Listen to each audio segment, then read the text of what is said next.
All right. Good morning, gamers, and welcome back to Season 2, Episode 2 of my Let's Play on the Luvstar Fan Discord Beta SMP. Man, it has been too long. It's been way too long. When did we move? Probably like 3 months ago at this point. But yeah, we're back at it. No more of that filler content. All right, we're back on the grind. And I have a couple things on the itinerary today. All right. Way back, I don't know if anybody even remembers anymore. Season 2, Episode 1, we were talking about a little niche, very, very poorly known Lego sub-theme of classic town called Paradisa, and my desire to create a sort of area of the server paying homage to the theme. I keep calling it a theme, even though it's not a theme. Actually, it's a sub-theme. I say to myself, yeah, you know, I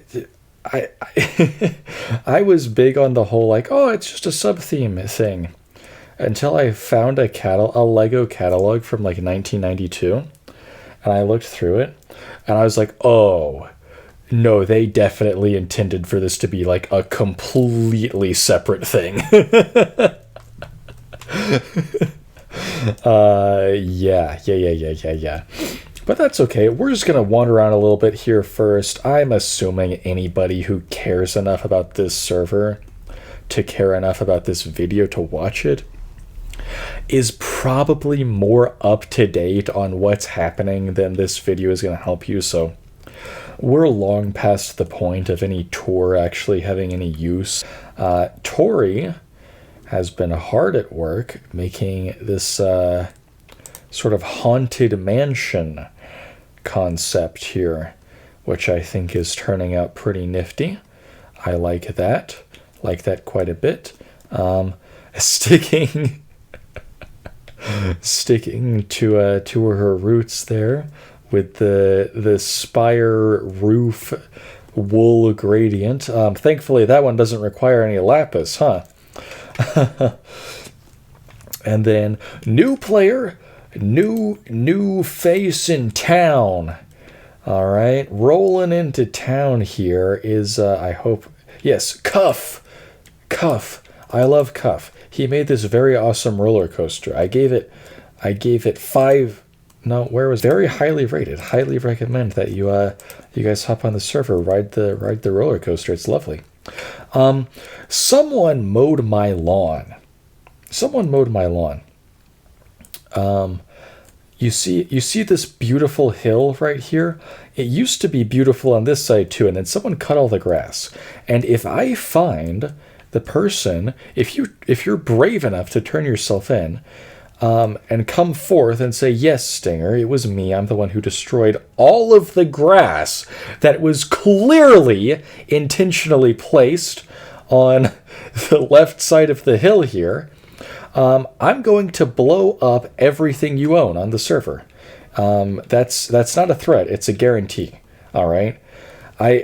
Kat gave me TNT privileges, and she said, listen, if any of you abuse your TNT privileges, I'm taking them away and you're never getting them again. Okay, I will throw away. I'm not going to use TNT for anything else. I will throw away my TNT privileges to decimate the person who mowed my lawn. Okay? All right. I could make some distasteful jokes, but I won't. Let's... All right, back to positivity. Oh, yeah. Dr. John and Luvstar's house, that makes it sound like it's 3 people, is down this way. They had their little starting area kind of over there, but they've moved down the street here to a very lovely inhabitants. As opposed to a mailbox, they have a non-binary box. And oh yeah, and they're Dr. 47341 and Luvstar's apartment getting rave reviews from the architectural critics of the server. You'll love to see that. And so here's something kind of funny is I was talking to Max, the doctor, and he was saying that he oh, that's cool. That he knows I like to look at the chests, and he said that he was gonna put my name on all the signs so that I can give an exclusive Stinger X3 exclusive look at what is in Max and Luvstar's chests. All right, how many diamonds do they have? You heard it here first, folks. It's 18 diamonds. I think I have more than that. I'm surprised. They must not have like brought over the old ones. Oh, that one's empty. Oh, come on. No, don't do this to me. Oh, okay, here we go. A lot of apples, a lot of stone axes. Very frugal, humble living over here at the apartment. Yeah. Okay. Yeah. What's up with that? Doing the Paleolithic challenge on the server? Oh, and some shit. Okay. So at some point during I know exactly. I'm pretty sure. I could be wrong. I'm pretty sure I know exactly what this is from. During the migration event, I made fun of Luvstar's fancy pants, and then they took them off. Like before we started walking. Are these the fancy pants, Luvstar? Please comment and let us know. We're all dying to hear it. Okay. That's enough tourage. Let's keep plodding along over in this direction and pray that we don't get blowed up.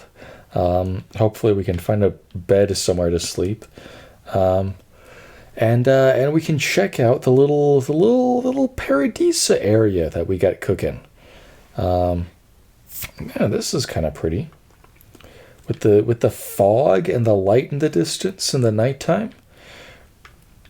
Very interesting vibe. I feel like this isn't something I'll speak for myself. This isn't kind of very much of an aesthetic I see a lot in the game.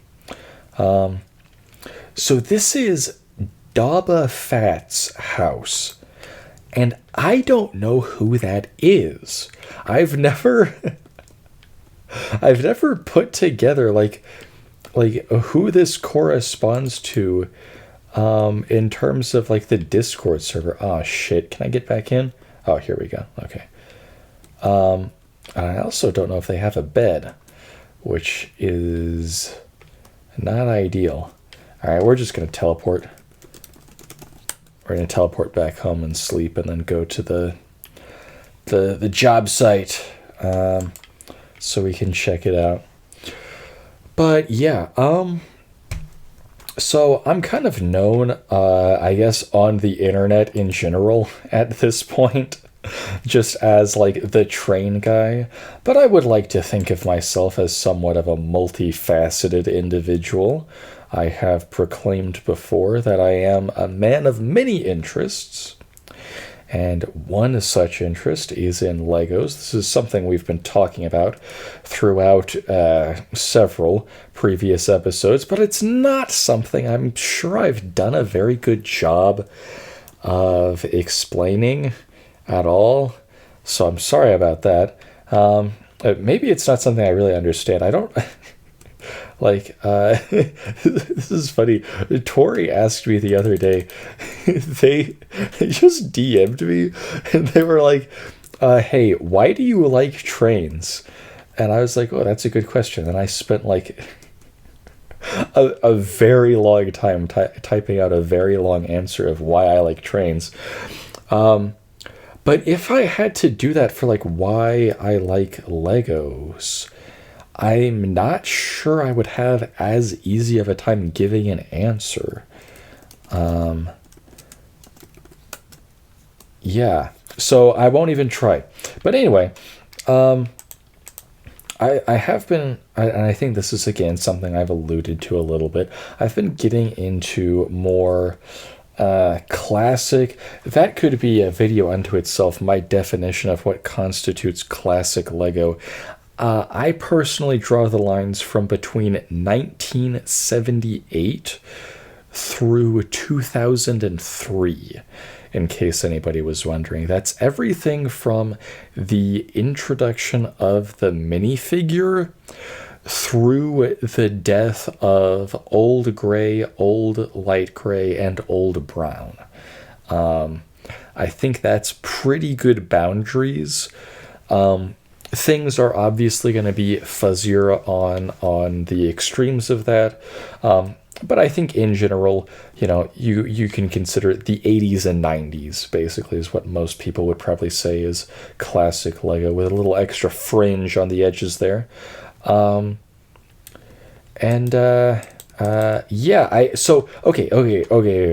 Why did I get into Paradisa? I recently was recommended a video by Paper Dawn talking about classic Legos, and I'm pretty sure that was the video that whoa, I did not plan this.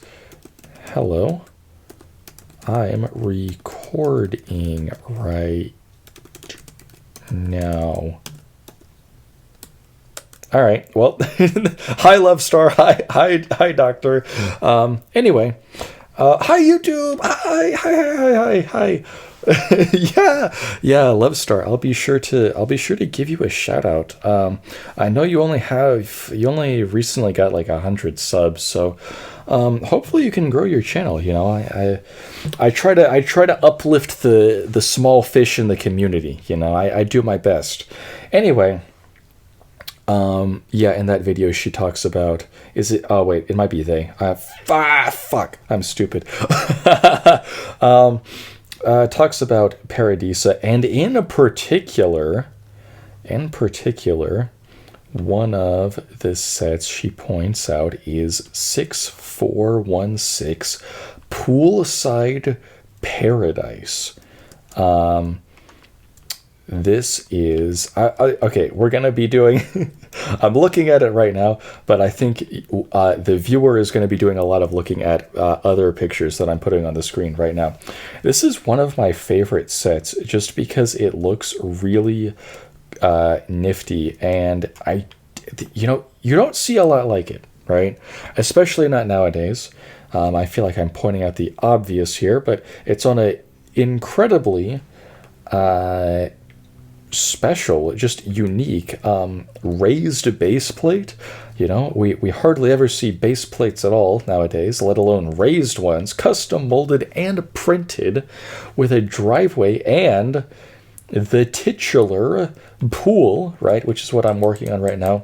I think it's cool how the blue obviously doesn't take a rocket surgeon to figure out it's just meant to represent water, right? But I like to sort of headcanon that the blue printing there on the base plate is more also representing like blue tiles lining the pool, which is why I'm coming in here.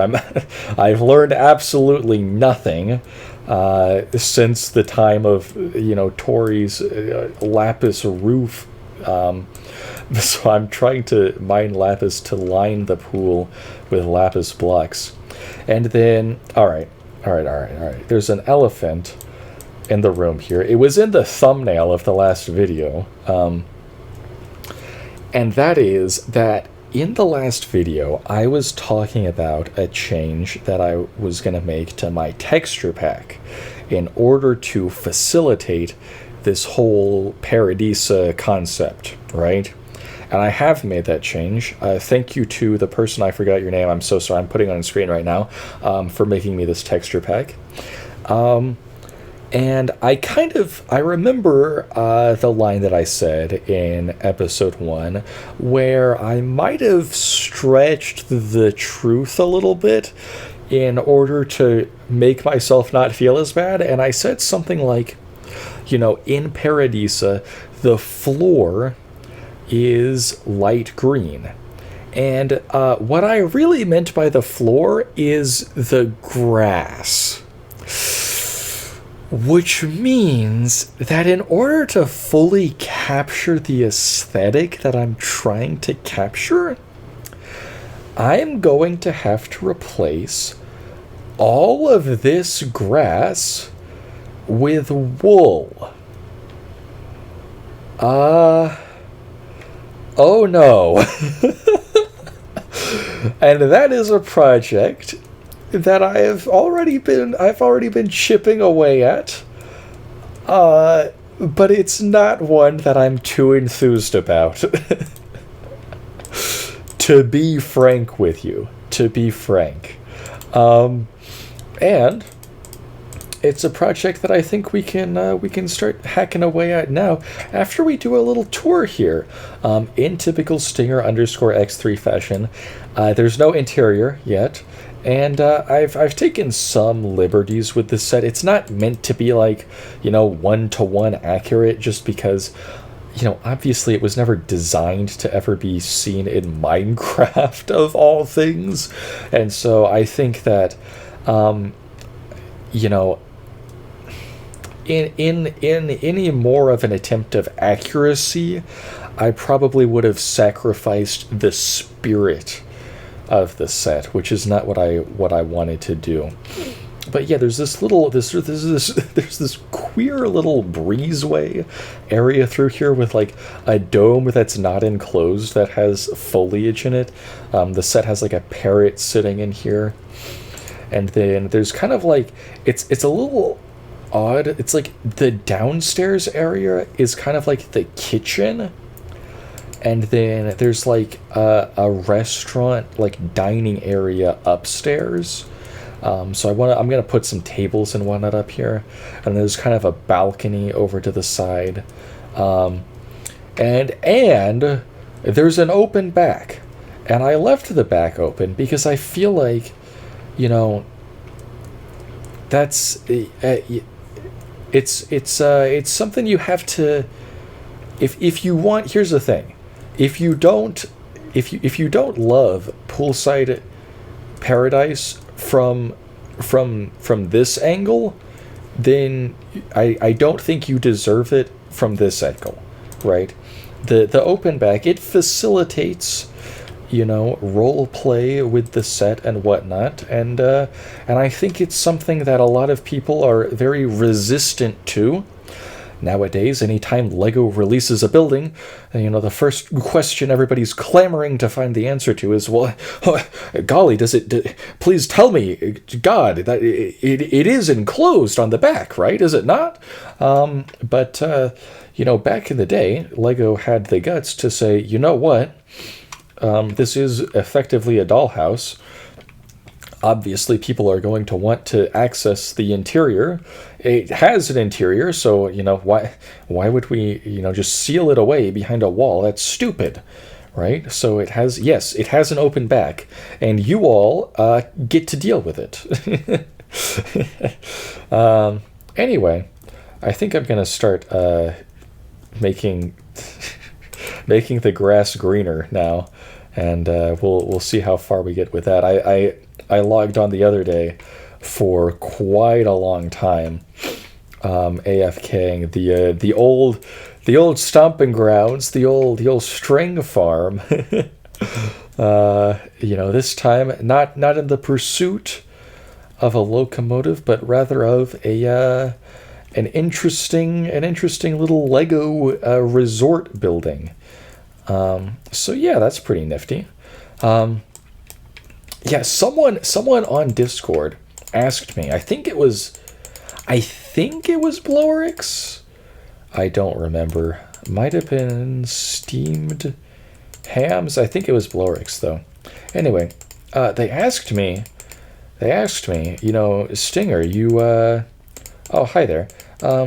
you like trains so much, and you like Legos so much. Would you mind answering what your take is on Lego trains? And anybody who watched the the Lego Friends 2027 summer wave review that I posted previously might have gotten a little taste of my prickly opinion on Lego trains, which is that I don't actually think they're very good at all. I think most of them hardly look like trains in general, and most of them also are egregiously overpriced, even relative to quote unquote real model trains. Right? One would think that a precision engineered, specially manufactured run of a 1-to-1 accurate recreation of a prototypical locomotive, right? One would think that that would just be exorbitantly out of the question in terms of comparison to the cost of a mirror of a humble Lego set, right? But you might be shocked. I mean, especially some of the ones they're coming out with now. I just saw, granted it's not exactly a regular release, but the Bricklink Designer Program, they made like a F7, I want to say. I don't know. I'm a bit of a fake American. I don't know the American trains. It looks like an F3, but like I looked it up and I was like, hey, DuckDuckGo, what the hell is this? And it said that like because the vents, from what I can tell, I think the vents suggest that it's an F7. Anyway, yeah, it's like what, $120 for that for what, one locomotive? No, thank you, sir. Anyway, yeah, I don't know. I try not to get too hung up on like the costs of things though, because it's not like the set designer has any say over that, but what they do have say over is what the set looks like. And most Lego trains, often back in the day, I think, okay, the big ones that I have in mind are the Hogwarts Express, right? Obligatory trans rights, the second Harry Potter is mentioned, but anyway, and the big ones that come to mind to me are the, like, what, 2001, I think also the 2004, the non-motorized regular release, and then also the 2010 edition, all stand out to me as being just, I mean, I don't understand how they possibly could have been approved for release. Like, the 2001, and I think they carried it over to the 2004. I'm not 100% sure. I would need to go back and double check. They like, it doesn't have a tender. You can't do that, guys. I'm not sure you understand. That's a pretty integral piece of the puzzle here, right? It's like, I mean, what are they going to release, a pickup truck and then just like only have like the front two wheels on it, right? That would be ridiculous, right? Because oh my god, oh, it's making my neck stiff just to think of this. And then, okay, that's one thing. You can maybe chalk that up to like, maybe a budgetary constraint or something. But then, I mean, listen, we skip ahead a couple of years, 2010, what I would consider to be like, HP2, right? And they should know better by now. But they release this engine, this locomotive, and it has it oh my god, I'm at a loss for words with how stupid it is. It just has two like diesel electric bogies on it instead of any semblance of an attempt to replicate like what steam engine wheels actually look like. God, that's so unfortunate. And then even, I mean, people, oh God, especially boomers. And you would think, Stinger, you love trains, you love Legos, you're a boomer at heart. Surely your favorite Lego set of all time must be the Emerald Knight. But I've always thought it just looks really fat and stupid. I don't, I don't really like it. I mean, I appreciate the sloping down, on the edges, on the bottom of like the firebox. That's about it. I mean, it has like these, the like magnet couplers that kind of are more resemble, like American knuckle couplers, which is gross. And it's just not all there. It's just not all there. I'm sorry. It has like these, I mean, any model train enjoyer cringes at the thought of traction tires, and yet the Emerald Knight, not only does it have them, it has them in bright red. uh yeah, looking at the wheels, it's just it makes you cringe. I mean, yeah. So if anybody's wondering when we're gonna get my rant on why Lego trains are the best things of all time, the answer is never. Lego trains suck. Okay, that's enough of me being a Debbie Downer. We've looked around a little bit. We've taken care of the grass, and there's one more thing I want to do. And we're going to come over here, and this is something that was implemented by Ket fairly shortly after the move to the new spawn, and that is the Phobia Corp Memorial Highway, which is a physical connection between new spawn and old spawn. This is a group effort. I believe it's still ongoing. I don't think it's done. It might be done, though. It honestly might have been done a month ago, and I just wouldn't have known. And truly, I think this might just be the greatest invention on the server of all time, because what this does, the second, just one more lane, the second we hop on here and I start auto walking, this highway has given me an excuse to, in my quote unquote let's play, just talk for like 15 plus minutes without having to actually play the game at all, because because obviously I'm giving you a tour of the highway, right? Right? I'm not just slacking off and using this as an excuse to talk about my my personal interests. Surely not. Who would think of such a thing? Anyway, which personal interest should I talk about? We've already gone over the train rant, so we're a little ahead of schedule, actually. Yeah, that latest video was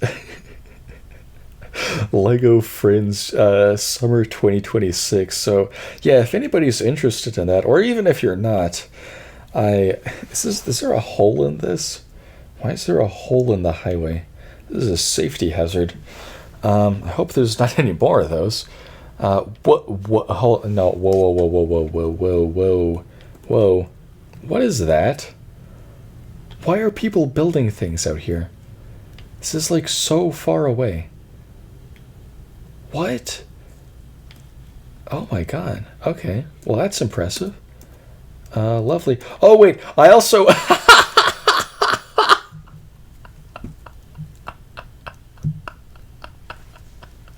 I forgot to talk about my skin. Yeah, thank you, Redstone, for designing the Stinger X3 Paradisa edition. Well, it was kind of a joint effort. I actually did like half of this. with the signature the Paradisa Speedo and everything. Oh man. Okay. I'm completely discombobulated now.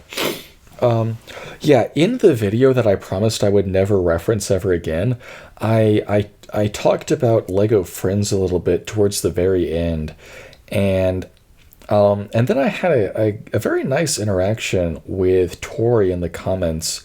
And, she was like kind of reassuring me, like, hey, it's really cool. Obviously you can like whatever you like, regardless of, whether it's, meant for girls or whatever, right? And I appreciate that sentiment, and I agree with that sentiment, obviously. That is objectively correct, I think. Here's the thing, though, is that the gender of the target market, really, in terms of why I was a little, maybe a little is putting it. Bro, I rewatched that video. I was sweating bullets, man. But the main reason I was just so nervous to talk about like that theme is like, and I've talked about this in a previous episode as well, of like, kind of this feeling that the quote unquote quality of the media that one consumes somehow reflects on their worth as a person, right? This is an idea that I disagree with, and yet I still find it a little hard to break free from often. I still find myself worrying about this imaginary person, this ghost watching over me, watching my every move and judging everything I do, right? When I'm trying to relax in peace and watch my silly little Lego cartoons, right? And I have this ghost judging me like, oh, the writing sucks. You're wasting your time watching garbage. But anyway, the reason I was so nervous is like, I think, and I said as much in this comment, in this, reply to Taure, is like, my biggest fear is that like, if I just offhandedly said, oh yeah, guys, Lego Friends is awesome, right? Then like someone would like go and like look up, the cartoon or whatever, and watch the cartoon, and they would think, and obviously because I'm such an esteemed and eloquent individual, anybody would assume that anything that I would enjoy would only be the highest quality cinema that the world has ever seen, right? And so they would go and look it up, and then they'd watch episode 1, and they'd be like, holy shit, the dialogue is unbearable. Stinger, you watch this? Are you stupid? How can you enjoy this? Right? And then they would silently judge me. Oh, and I would not be able, and I wouldn't have any means to defend myself, right? Like that's kind of the scenario that like keeps me up at night, right? Yeah, normal people tossing and turning over their tax return getting rejected because they forgot to attach their 1095-A. Meanwhile, me, clearly I have no real worries. But yeah.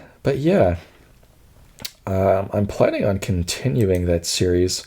And I hope that I can make some maybe more in-depth content on this series, because I am very strongly opinionated on it. There's, when I first joined this community, and by this community, we're switching gears very briefly back to Luvstar. When I first joined the Luvstar Discord, it was like the first place really on the internet that I ever really like talked in at all.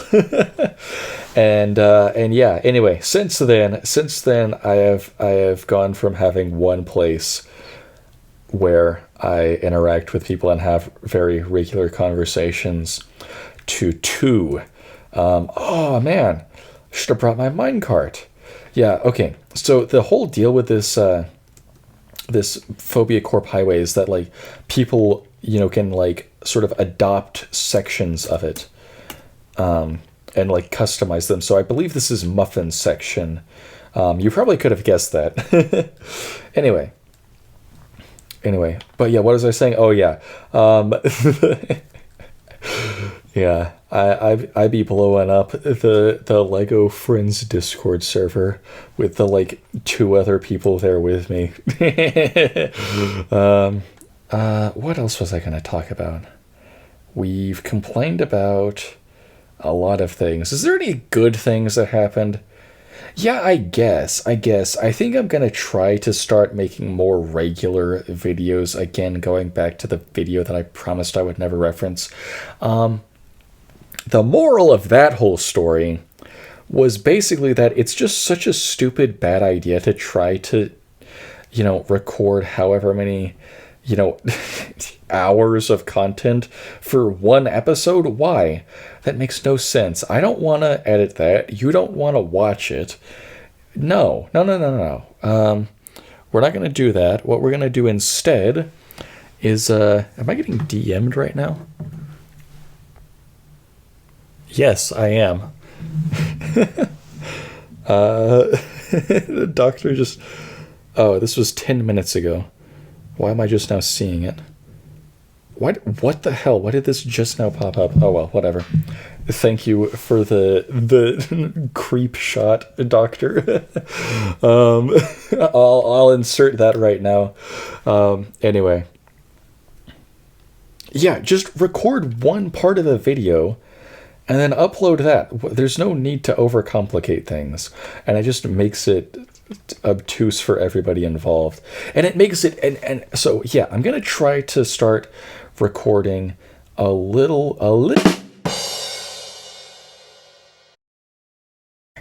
Okay, well, that's a little awkward.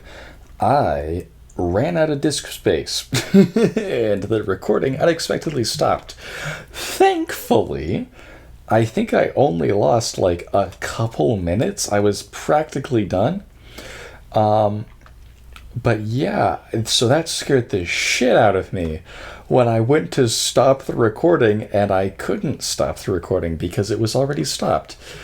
But yeah, didn't miss much. I was basically just wrapping things up and saying like, I'm going to try to more regularly upload, and that will hopefully take a weight off my shoulders so that I won't have to try to remember to discuss 2 months worth of happenings since last, because it won't have been 2 months since last. Anyway, while I was reviewing what part of the recording I did have, I was looking at this section over here where we talked about the Paradisa area, and obviously it's not their fault, but I think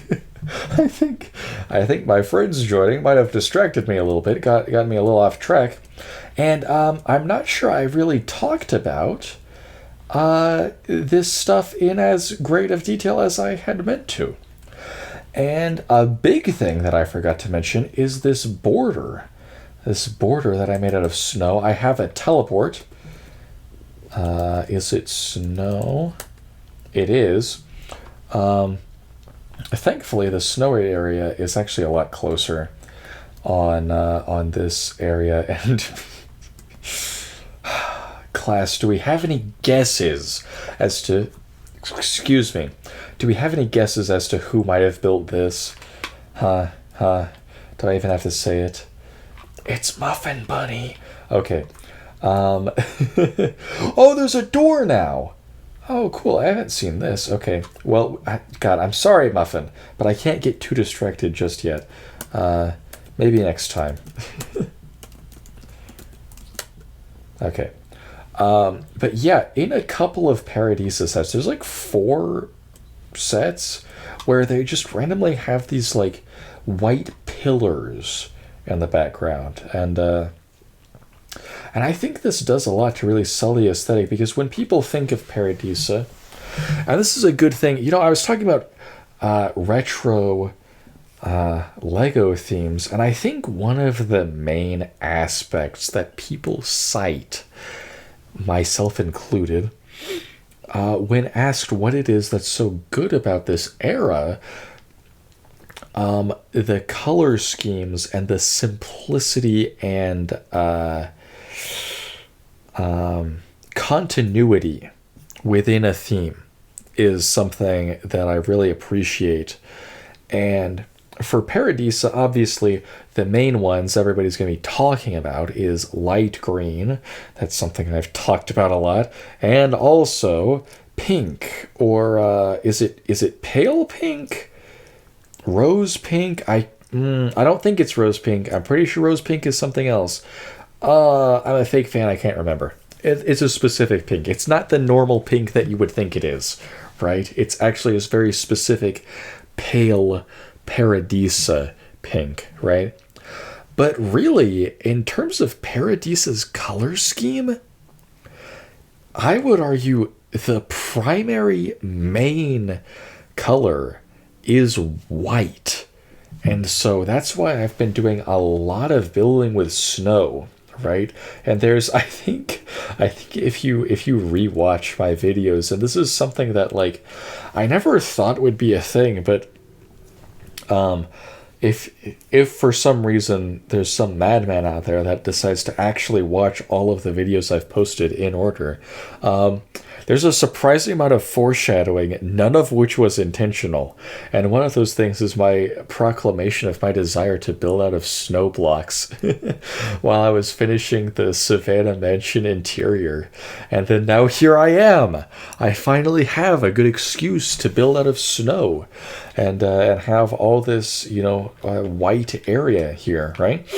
And so then the second thing that I wanted to talk about is more on this specific set in particular, because I did not do it very much justice, right? I walked up to it and I was like, oh yeah, this is a set, it's popular, people like it because it looks good. Well, okay, let's slow our roll here and actually try to stop and think about why anybody might consider this to be interesting. And obviously the big thing I point out is the base plate, but everybody's talked to death about that. And what people have talked slightly less to death is the windows. The huge, beautiful curved, compounding curves on these glass canopies over the luxurious dining floor, right? And so this is something that I've heard people talk about, and I believe it was in Jang's review. It might have been in another review. I can't fully remember where they made some sort of offhanded comment along the lines of like, oh yes, this is a hallmark of the Paradisa aesthetic, these large curved luxurious glass pieces, and I would like to go ahead and call a little time out on that and say, well, hold on, excuse me, Professor, are you sure about that? Because if you actually stop and look through the entirety of the Paradisa catalog, there are surprisingly few sets that have these large curved glass panels, right? In fact, I would argue that there's only really two, and even they only came out with the initial wave in 1992, and Paradisa stuck around, I think, through 96, which was uncharacteristically long for a theme back in that day, right?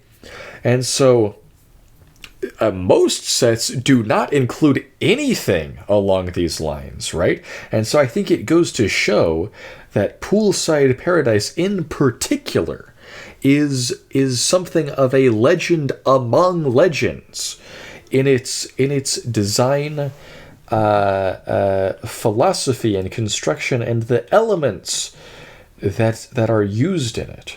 So I just wanted to take a second to apologize to Poolside Paradise for not going into as much of detail as perhaps I should have. But yeah, I think now, finally, that really is all. I'm not gonna surprise you. I'm not gonna pull out my rant about the assassination of Nova's character in season 4 of Lego Friends and the descent into only viewing characters as very narrow, specific archetypes as opposed to multifaceted individuals. I think we can save that one for next time. I think for now I'm going to leave you with that and say thank you very much for watching. I do hope that you learned something, and good night. Yeah, friendly reminder to like the stream, because if you do, I will personally mail you a cookie.